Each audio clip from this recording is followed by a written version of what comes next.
হাজী মোহাম্মদ সেলিম সবার কাছে যিনি হাজী সেলিম নামেই পরিচিত। পুরান ঢাকার প্রভাবশালী এই রাজনৈতিক নেতা এবং সাবেক সংসদ সদস্য রোববার দিবাগত মধ্যরাতে গ্রেফতার হয়েছেন। ডিবি পুলিশ সূত্রে জানানো হয়েছে, রোববার রাত 12টার পর ডিবি পুলিশের একটি দল পুরান ঢাকার বংশাল এলাকা থেকে তাকে আটক করে এবং আটকের পর সর্বশেষ তথ্য পাওয়া পর্যন্ত তিনি ডিবি কার্যালয়ে রয়েছেন এবং আজ অর্থাৎ সোমবার তাকে একটি মামলায় গ্রেফতার দেখিয়ে আদালতে তোলা হবে এবং আদালতে তোলার পর পুলিশ আসলে তাকে রিমান্ডের জন্য আবেদন করবেন। একটু জানিয়ে রাখি, এর আগে কোটা সংস্কার আন্দোলনে সাধারণ শিক্ষার্থীদের উপর গুলি চালিয়ে হত্যা করার যে মামলা, সেই মামলার এজাহারভুক্ত আসামি হাজী মোহাম্মদ সেলিম, সেই এজাহারভুক্ত আসামির বদলতে অর্থাৎ সেই এজাহারভুক্ত আসামির মামলায় আসলে পুলিশ তাকে গ্রেপ্তার করেছে এবং এই বিষয়টি নিশ্চিত করেছেন ঢাকা মহানগর ডিবি পুলিশের যুগ্ম কমিশনার মোহাম্মদ রবিউল ইসলাম ভূঁইয়া। তিনি বলেছেন যে হাজী মোহাম্মদ সেলিমের বিরুদ্ধে একাধিক মামলা রয়েছে এবং দীর্ঘদিন ধরেই পুলিশ তাকে খুঁজছিল। এক পর্যায়ে আসলে পুলিশের নজরদারির মধ্যেই তিনি ছিলেন এবং সর্বশেষ আসলে রোববার রাত 12টার পর ডিবি পুলিশের একটি দল তাকে রাজধানীর পুরান ঢাকার বংশাল থেকে আটক করে। একটু জানিয়ে রাখি, রাজধানীর যে চকবাজার এবং লালবাগ, পুরান ঢাকার যে চকবাজার লালবাগ এলাকা নিয়ে আসলে ঢাকা 7 আসন গঠিত এবং এই হাজী মোহাম্মদ সেলিম দীর্ঘদিন ধরে আওয়ামী লীগের রাজনীতির সঙ্গে জড়িত। তিনি সর্বপ্রথম ঢাকা 8 আসন থেকে আওয়ামী লীগের মনোনীত প্রার্থী হিসেবে সর্বপ্রথম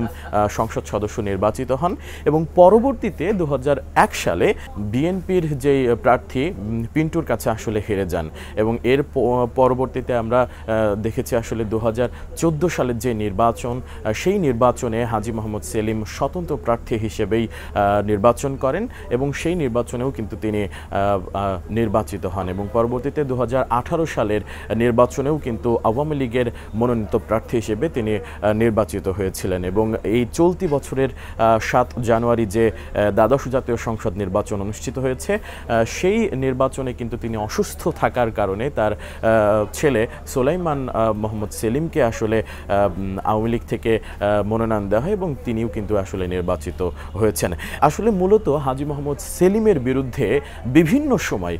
বিভিন্নভাবে আসলে অভিযোগ এসেছে। তিনি আসলে অনেক কিছুর জন্য আসলে আলোচিত বলা যেতে পারে। 2007 সালের 24 সেপ্টেম্বর দুদক জ্ঞাত আয় বহির্ভূত সম্পদ অর্জন এবং সম্পদের তথ্য গোপন করার একটি মামলা করে হাজী মোহাম্মদ সেলিম এবং তার স্ত্রী গুলশান আরার বিরুদ্ধে এবং সেই মামলার পরিপ্রেক্ষিতে 2008 সালের 27 এপ্রিল বিচারিক আদালত একটি রায় দেয়। সেই রায়ে কিন্তু হাজী মোহাম্মদ সেলিমকে 13 বছরের জন্য কারাদণ্ড দেয় এবং এই রায়ের পরিপ্রেক্ষিতে 2009 সালে হাজী মোহাম্মদ সেলিম আবারও এই রায়ের বিরুদ্ধে আপিল করে এবং সেই আপিলের পর আসলে 2022 সালে হাইকোর্ট থেকে একটি রায় দেওয়া হয় এবং সেই রায়ে 10 বছরের কারাদণ্ড বহাল রাখা হয় এবং হাইকোর্ট থেকে একটি নির্দেশ দেওয়া হয় যে 30 দিনের মধ্যে হাজী মোহাম্মদ সেলিমকে আত্মসমর্পণ করার জন্য নির্দেশ দেন হাইকোর্ট এবং সেই নির্দেশের প্রেক্ষিতে হাজী মোহাম্মদ সেলিম আত্মসমর্পণ করেন এবং পরবর্তীতে কিছুদিন কারাভোগ করার পর 2023 সালের জানুয়ারি মাসে উচ্চ আদালত থেকে তিনি জামিন পান, অর্থাৎ মুক্তি পাওয়ার জন্য জামিনের আবেদন করার পরে সেই আবেদন কিন্তু গৃহীত হয় এবং পরবর্তীতে তিনি মুক্তি লাভ করেন। এবং এই যে এর মাঝেও আরেকটি বিষয় আসলে বলতে হয় যে কোটা সংস্কার আন্দোলন চলাকালে একটি ভিডিও কিন্তু সবার নজরে আসে, যে সায়েন্স ল্যাবের যে মোড় থেকে আসলে একটি ভিডিও ভাইরাল হয় যেখানে দেখা যায় যে হাজী মোহাম্মদ সেলিমকে আসলে শিক্ষার্থীরা আসলে ধাওয়া দিচ্ছে, অর্থাৎ সাধারণ শিক্ষার্থীদের যে আন্দোলন চলছিল কোটা সংস্কার আন্দোলন, সেই আন্দোলনের সময়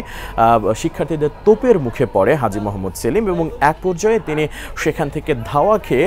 দ্রুত স্থান ত্যাগ করে একটি হাসপাতালে আশ্রয় নেন এবং সর্বশেষ এই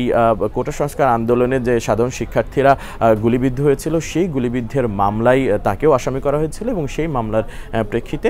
রোববার মধ্যরাত অর্থাৎ রোববার রাত 12টার পরে ডিবি পুলিশের একটি দল রাজধানীর পুরান ঢাকার বংশাল থেকে তাকে আটক করেছে।